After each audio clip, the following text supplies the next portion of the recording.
নমস্কার। প্রাণারামের মাধ্যমে সম্প্রচারিত ভারত কথার গ্রন্থি মোচনের 183তম পর্বে আপনাদের সবাইকে জানাই সাদর সম্ভাষণ। মহামতি অনন্তলালের পরম অনুগ্রহে আমরা প্রতিদিন শুনে চলেছি ভারত কথা। ভারত কথার গত পর্বে আমরা শুনেছি বিপন্ন স্বামীদের ততোধিক মর্যাদাহীন অবস্থার বর্ণনা করেছেন দ্রৌপদী। এখানে তিনি সেই বর্ণনার মধ্যে দিয়ে এক গভীর রাজনৈতিক তত্ত্বের অবতারণা করেছেন। এই রাজনৈতিক তত্ত্বটি আলোচিত হয়েছিল মহারাজ বলি এবং তার পিতামহ প্রহ্লাদের মধ্যে। সেই সংবাদটি তিনি যুধিষ্ঠিরের সামনে তুলে ধরেছেন। দ্রৌপদীর কথায় অর্থাৎ মহারাজ বলি এবং প্রহ্লাদের কথায় মধ্যে থেকে যে সারাংশটি গত পর্বে উঠে এসছে তার মূল কথাটি হলো প্রশাসনের যিনি মূল, যিনি প্রধান, রাজনীতিতে যিনি পূর্বে রাজা এবং এখন বিপন্ন হয়ে আছেন, তার কি কোনো ক্রোধ থাকবে না? তিনি কি শুধুই তার শত্রুদেরকে, তার অন্যায়কারীদের প্রতি ক্ষমাই করে যাবেন? এই বিষয়ে একেবারে ভিন্ন মত দ্রৌপদীর। তিনি বলছেন এটা কিন্তু লোকপ্রবাদ যে রাগ ছাড়া ক্ষত্রিয় হয় না, না নির্মন্ন ক্ষত্রিয়স্তি লোকে নির্বাচনম স্মৃতম। কিন্তু মহারাজ, আপনার মধ্যে তো আমি শুধু বিপরীত আচরণটাই দেখছি। সময়কালে যে ক্ষত্রিয় নিজের তেজ প্রদর্শন করে না, নিজের ক্রোধ প্রকাশ করে না, তাকে কেউই মানে না, তাকে কেউই মান্য করে না, সবাই তাকে অবজ্ঞাই করে। আপনাকেও করে সে নিশ্চয়ই, কারণ আপনি তো সবাইকে ক্ষমা করেই চলেছেন। সর্বভূতানি তং পার্থ সদা পরিভবন্তু। ক্ষমা জিনিসটা যে খুব একটা বড় গুণ সেটা জানেন দ্রৌপদী, কিন্তু ক্ষমা এবং তেজ প্রদর্শন দুটোই কালোচিত এবং তার একটা প্রয়োজন আছে, সেটা তিনি রাজনৈতিক বুদ্ধিতে বুঝতে পাচ্ছেন। অর্থাৎ ক্ষমা এবং তেজের আলাদা আলাদা সময় যে আছে, তাদের একটা যে নির্দিষ্ট সময় আছে, সেটা দ্রৌপদী বুঝতে পারছেন। দ্রৌপদী যে প্রশ্নটা তুলেছেন সেটি একদিক থেকে আমাদের মনে হচ্ছে যে এ তো খুব সত্যি কথা, ঠিক কথাই বলছেন দ্রৌপদী। দ্রৌপদী বলছেন যদি আপনার তেজ ব্যক্তিত্ব এতটুকু প্রকট না করে আপনি সব সহ্য করে যান, তাহলে গার্হস্থ জীবনেও আপনার কথা কেউই শুনবে না। আপনার ভৃত্যরা এবং আপনার স্ত্রীও আপনার কথা শুনবে না, সব ব্যাপারটা উল্টো হয়ে যাবে এবং আপনার ভৃত্য যারা রয়েছে তারাও যথেচ্ছাচারী হয়ে যাবে এবং সেটা তো অবজ্ঞার চেয়েও বেশি হয়ে যাবে। সুতরাং কোন অবস্থায় ক্ষমা করা যায় সেটা আমাদেরকে বুঝতে হবে মহারাজ, সেটা আপনাকে বুঝতে হবে যে ক্ষমা অক্ষমার কালোচিত যে একটা বিধান আছে সেইটিকে তো আমাদের মাথায় রাখতে হবে। ধৃতরাষ্ট্রের ছেলেদের মতন রাজ্য লোভীহীন মানুষদেরকে ক্ষমা দেখিয়ে ক্ষমা করার তো কোনো লাভ নেই মহারাজ, কেননা আপনার মতন ক্ষমাশীল মানুষকে ওরা দুর্বল ভাবছে। ওদের তো তেজ প্রদর্শন করা উচিত। না হি কশ্চিৎ ক্ষমা কাল বিদ্যতে দান করুন প্রতি। দ্রৌপদীর এই কথা শুনে যুধিষ্ঠির যে বক্তব্য এবার বলবেন আমরা সেখানে আশ্চর্য হয়ে যাই। আমাদের যুধিষ্ঠিরের কথা যুধিষ্ঠিরকে একটা অন্য মাত্রায় আমাদের সামনে উপস্থাপন করে। আমরা বুঝে উঠতে পারি না এই মানুষটিকে সত্যি ঠিক সময় কি ধাতু দিয়ে এই মানুষ তৈরি, এমন মানুষ কি হয়?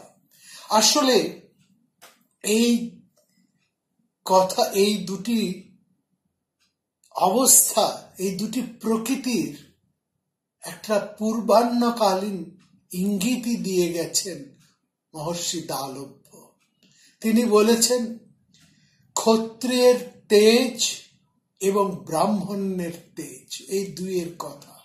ব্রাহ্মণ্যের শক্তি এবং ক্ষত্রিয়ের তেজ, ক্ষত্রিয়ের তেজ এবং ব্রাহ্মণ্যের শক্তি।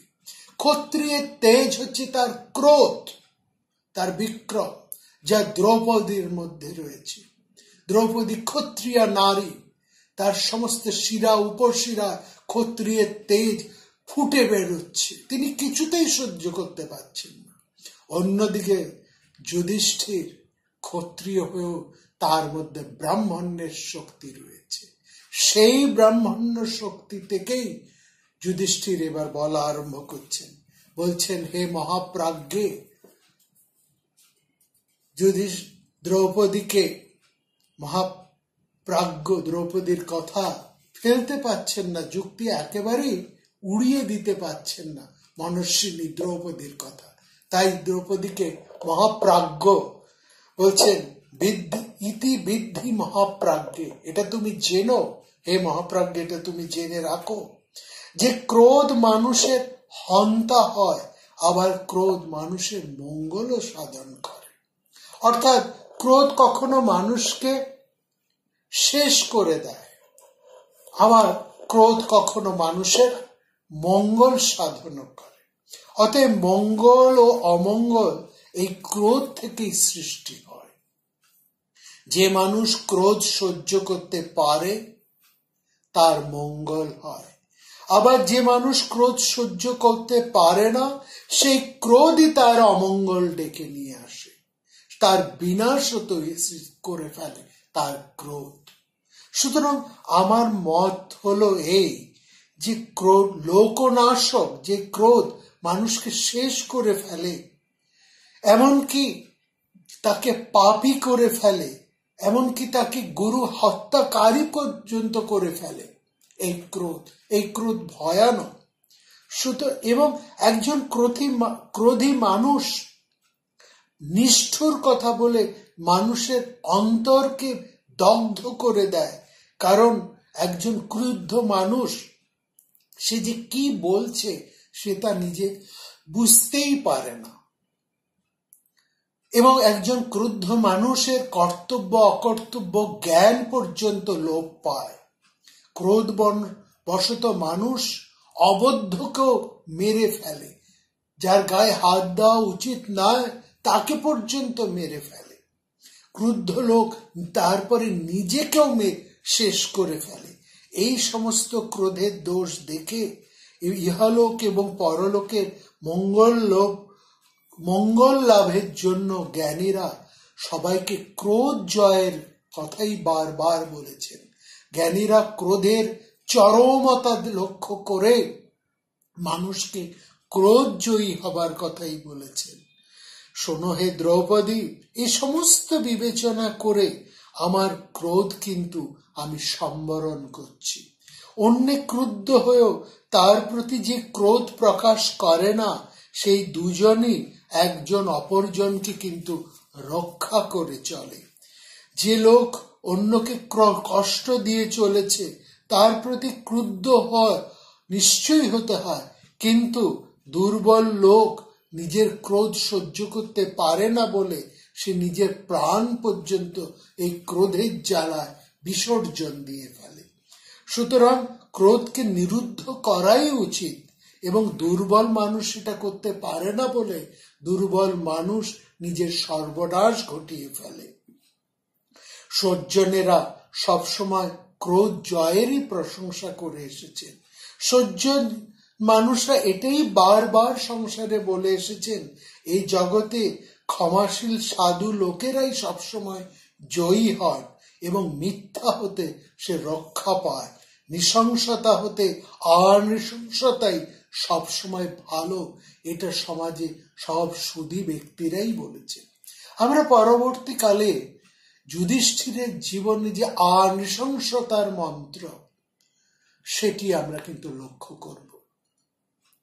যে অনৃশংসতার মন্ত্রে যুধিষ্ঠির সর্বদা মুগ্ধ হয়ে আছেন, সর্বদা স্থিত হয়ে আছেন, যে মন্ত্রে তার জীবন প্রতিষ্ঠিত, নৃশংসতার মন্ত্র, সেটা কত গভীর, কত বিশাল, কত তাৎপর্যময়, তা আমরা ভবিষ্যতে অবশ্যই লক্ষ্য করব।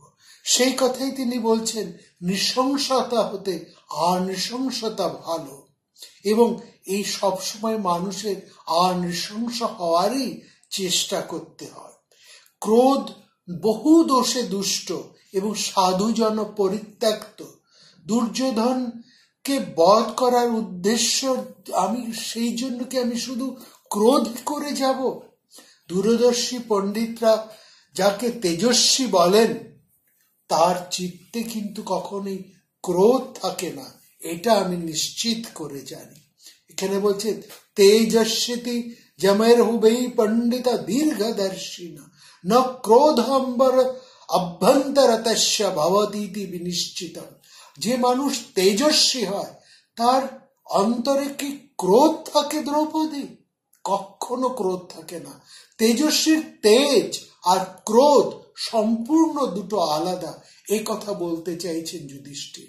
অর্থাৎ ক্রোধ মানুষকে কিন্তু শেষ করে ফেলে, হীন করে ফেলে, বর্বর করে ফেলে, তার ধর্ম বুদ্ধি লোপ পাইয়ে দেয়, তার কর্তব্য অকর্তব্য সব নষ্ট করে দেয়, এই জ্ঞান লোপ পাঠিয়ে দেয়।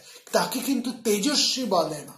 মহাক্রোধী, মহাবিনাশকারী, সে অন্যের বিনাশকারী, সে নিজের বিনাশকারী। কিন্তু তেজস্বী আর ক্রোধী তো এক জিনিস নয়। যে তেজস্বী, সে ক্রোধ সম্বরণ করতে জানে।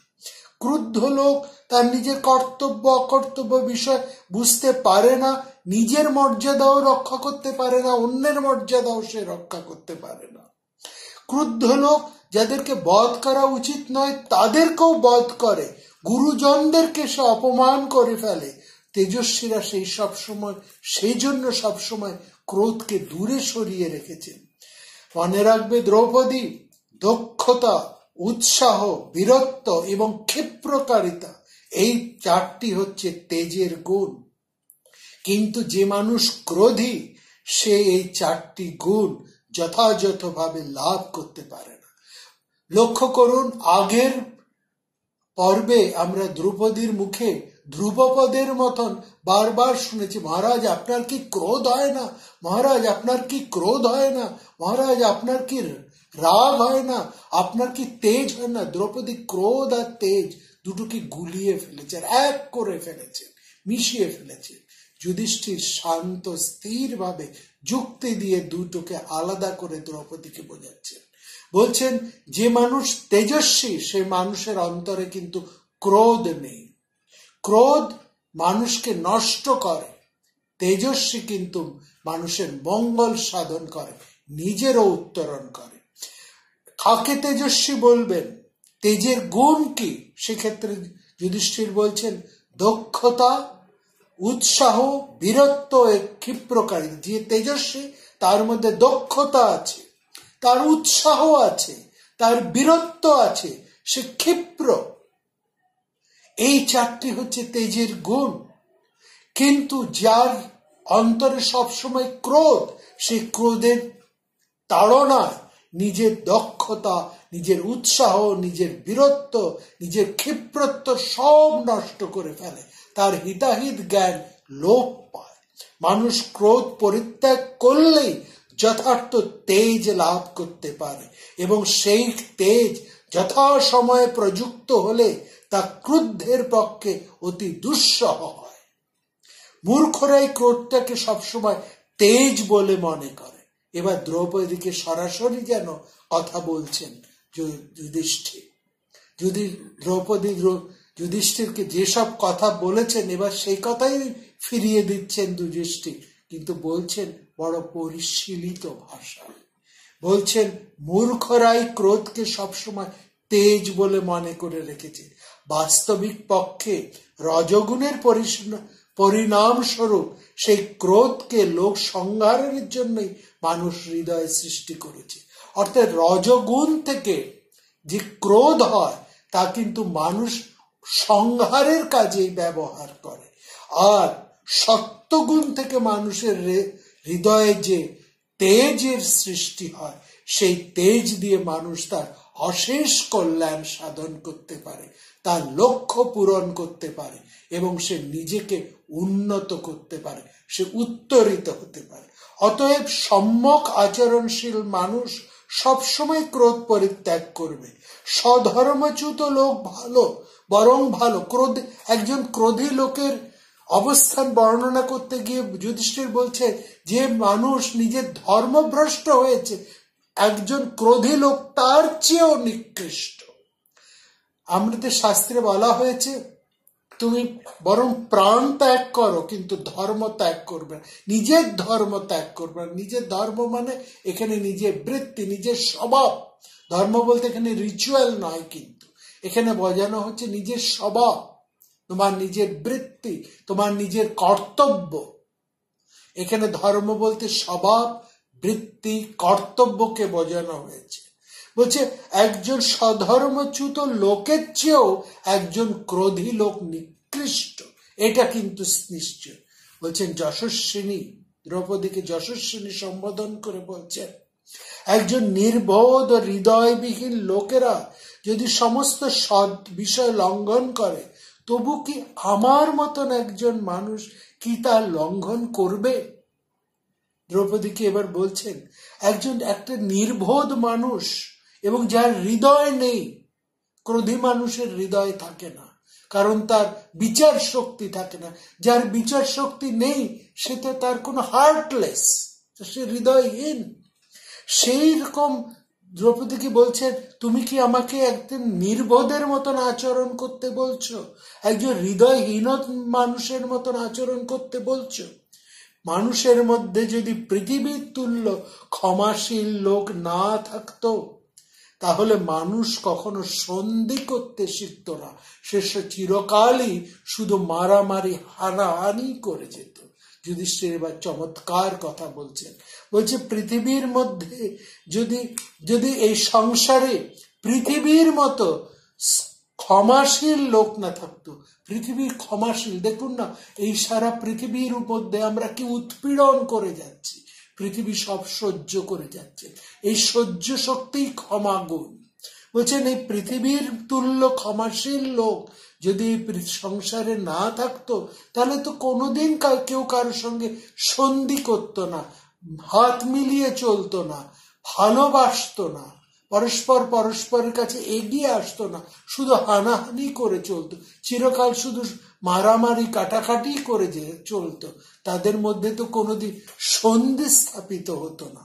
ভৎসনা করলেই সবাই সবাইকে শুধু ভৎসনাই করবে, একজনকে অত্যাচার করলে তার জন্য আরেকজনকে শুধু অত্যাচারই করবে, একজন হিংসা করলে অন্যজন শুধু তাকে হিংসাই করবে। এটাই কি পৃথিবীর নিয়ম? এটাই কি সংসারের নিয়ম? এটাই কি ধর্ম?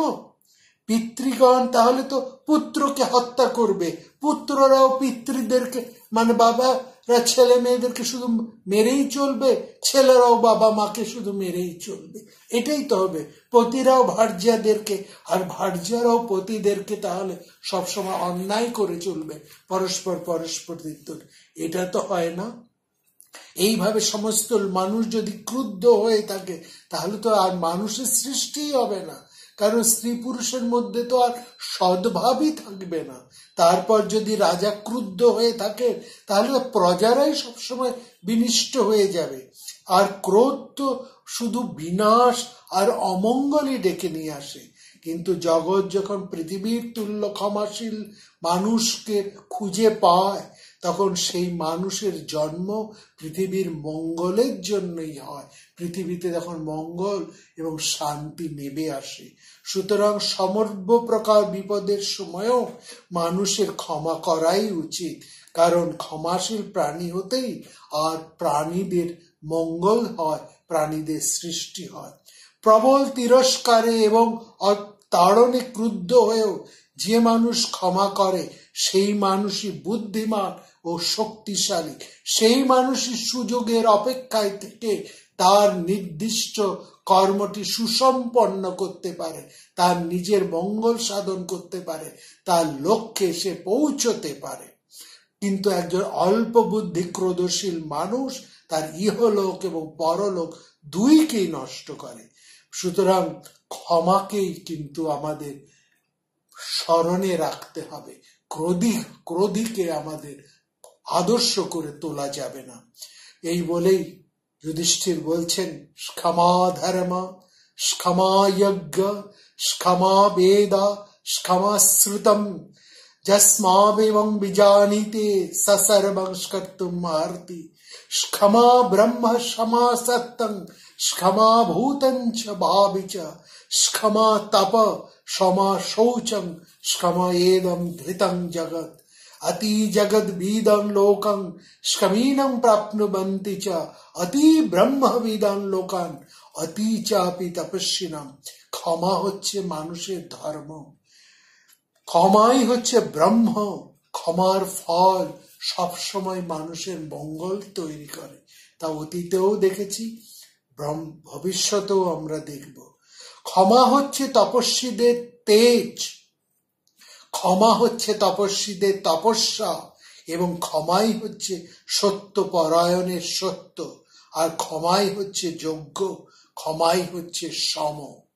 দ্রৌপদী যে ক্ষমাকে কি করে আমার মতন মানুষ ত্যাগ করতে পারে, যখন ক্ষমাই হচ্ছে তপস্যা, সত্য, প্রজ্ঞা এবং ক্ষমার মধ্যেই স্বর্গ রয়েছে। সুতরাং আমি কিছুতেই এই ক্ষমাকে ত্যাগ করতে পারবো না।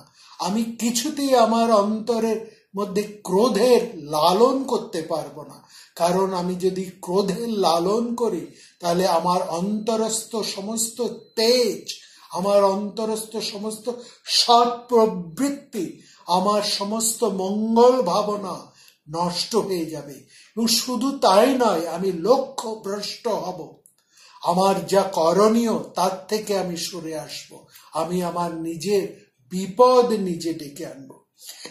সুতরাং যে মানুষ ক্রোধের যুক্ত হয় তার কিন্তু ভবিষ্যৎ বলে কিছু নেই, তার মঙ্গল বলে কিছু নেই। সুতরাং ক্ষমা গুণই সবসময় শ্রেষ্ঠ। এবং কে ক্ষমা করতে পারে সংসারে? একমাত্র যে তেজস্বী পুরুষ, সেই ক্ষমা করতে পারে। সে নিজের লক্ষ্যে সবসময় স্থির থেকে সে কালের জন্য অপেক্ষা করে, সুযোগের জন্য সে অপেক্ষা করে, সময়ের জন্য সে অপেক্ষা করে, চিত্তে শান্তি প্রশান্তি রাখে। কারণ ক্ষমার মধ্যে যে প্রশান্তি আছে, সেই প্রশান্তি সেই মানুষকে স্থির, ধৈর্য এবং লক্ষ্যে প্রতিষ্ঠিত করে। আর মনে রাখবে, আমার এই ক্রোধ নিবৃত্তি ক্ষমার গুণ মহামতি ভীষ্ম প্রশংসা করবেন, কৃষ্ণ প্রশংসা করবেন, প্রশংসা করেন দ্রোণ এবং বিদুর এই ক্ষমার কথাই বলবেন। সঞ্জয়ও আমার এই ক্ষমার কথাই প্রশংসা করবেন। এবং যুযুৎস, অশ্বত্থামা, এমনকি আমাদের পিতামহ বেদব্যাস, এরা সবসময় শান্তির কথাই বলেন, ক্ষমার কথাই বলেন। সুতরাং এদের কথা মধ্যে যদি আমি চলি, সুতরাং আমি যদি শান্তি রাখি, তাহলে ধৃতরাষ্ট্র নিশ্চয়ই আমাকে রাজ্য দান করবেন। আর লোভবশত তিনি যদি আমাকে রাজ্য দান না করেন, তাহলে তিনি নিজেই বিনিষ্ট হবেন। সুতরাং আমি ক্রোধী হয়ে নিজের সর্বনাশ কিছুতেই ঘটাতে পারবো না, নিজের বুদ্ধি ভ্রংশ করতে পারবো না, নিজের লক্ষ্য হতে বিচ্যুত হতে পারবো না, নিজের ধর্ম হতে চ্যুত হতে পারবো না। দ্রৌপদী, সবসময় আমার এই ধারণা হয় যে ভারতবর্ষের অমঙ্গলের জন্য এই দারুণ সময় উপস্থিত হয়েছে এবং পরে আরো তা দারুণ হয়ে উঠবে। তারপর দুর্যোধন ক্ষমা করবার যোগ্য নয় বলে তিনি এরকম ক্ষমা গুণ লাভ করেননি, আর আমি ক্ষমা লাভের যোগ্য বলেই ক্ষমা আমাকে আশ্রয় করেছে।